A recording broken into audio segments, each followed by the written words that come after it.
Economics are a funny thing. I say that because I probably don't understand a lot of it, but I could have sworn we were in a recession, and last year car sales in South Africa were diabolical by comparison to the year before. Against that backdrop of financial wailing and gnashing of teeth, Nissan, however, have decided to launch their luxury brand, Infiniti.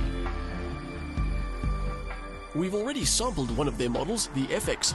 This now is the smaller compact EX, a car which the company says is a new take on the small SUV crossover idea.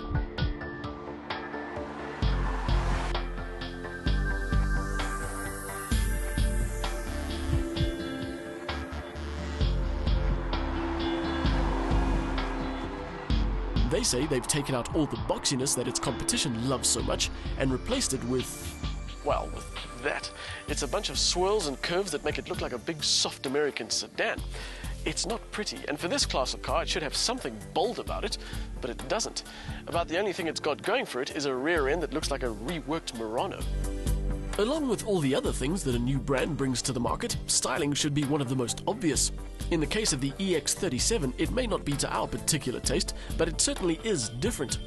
Just like the bigger FX, this car does its best to mix a bit of sophistication and sportiness into its larger-than-regular frame, and it'll no doubt appeal to anyone looking to stand out a bit.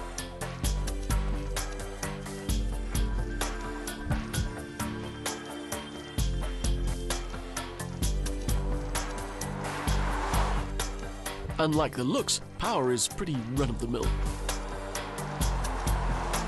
There is a diesel in the lineup, but this is the 3.7-litre V6 petrol with 235 kilowatts and 360 newton meters. It's got a respectable 0 to 100 time of 6.4 seconds and a top speed of 240. And it does all of that on Infiniti's claimed combined cycle fuel consumption figure of just 12.2 litres per 100 kilometers. The diesel option is a 3-litre V6 with 175 kilowatts and a very healthy 550 newton meters. As usual, the fuel saving you get from a diesel comes at a premium when you buy the car, and the difference between the petrol and diesel ticket prices on the EX37 is consistently around the 10 grand mark, regardless of which spec you choose. Weighing in at 1900 kilograms means the motor has to work hard to make an impression, and it manages to do just that. The V6 motor is fairly impressive. It'll keep the power coming right up to the red line, and it's got decent in-gear response, matched to a nice raspy little exhaust note. It would be better served by a more refined gearbox though. This old-school automatic can feel a little bit clunky. And unfortunately, it's the only option. Petrol or diesel, you have to make do with a 7-speed auto. There isn't even a CVT option, which, dare we say it, might be one of the better things this car could borrow from its parent company. Nissan's Xtronic CVT is about the best we've driven. Your first impression of the EX is that it's less about driving thrills and more about comfort. There is a real sense of occasion with the beige leather and the wood. The steering is light and the suspension seems to soak up just about everything you throw at it.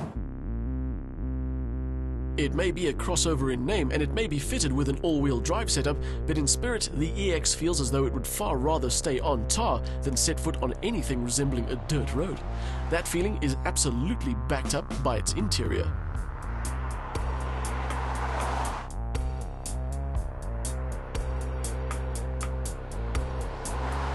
With the spec list as long as it has and all the top-class materials plastered all over the cabin, there's no doubt that this is a luxury car, but your first reaction isn't luxury, it's Nissan. There are a lot of similar or borrowed parts from their less glamorous cousin, and it does let the side down a bit. That said, if you'd never set foot in a Nissan, you wouldn't be disappointed with the goings-on in here. With everything from electric seats to adaptive cruise control, the EX lives up to its premium pretensions by providing a list of standard features you're likely to find in cars costing a lot more. Some of the highlights include a 30-gig hard drive navigation system with touchscreen and 10 gigs of storage for your music. There's also a reversing camera, keyless operation, and Bluetooth.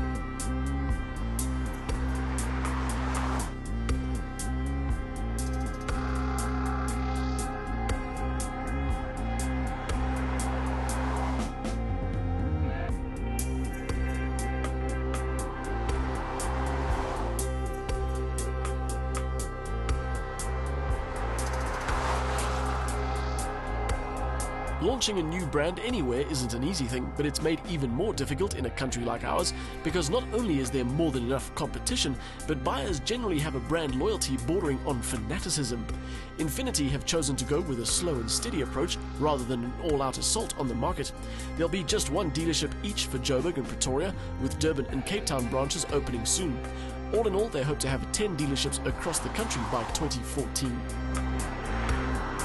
To enjoy the Infiniti EX37 fully requires that you get your head around a few things. One, it's got a comfortable, well-spec'd interior that's full of Nissan parts. Two, it's got a good engine and a comfortable ride setup, but a gearbox that isn't quite as refined as the rest of the package. Then there's the styling, which for me just doesn't work because it looks like it's trying too hard to be different.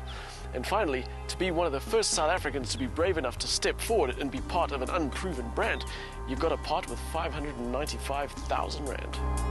And that's for the entry-level EX. Our test car is the GT Premium grade, the cost of which is bordering on 670,000 Rand. The V6 petrol motor provides good power right up the rev range in the EX with a suitably enjoyable soundtrack. While it provides just about every conceivable comfort at the price, the package is slightly compromised thanks to a less than impressive gearbox and looks that leave us cold.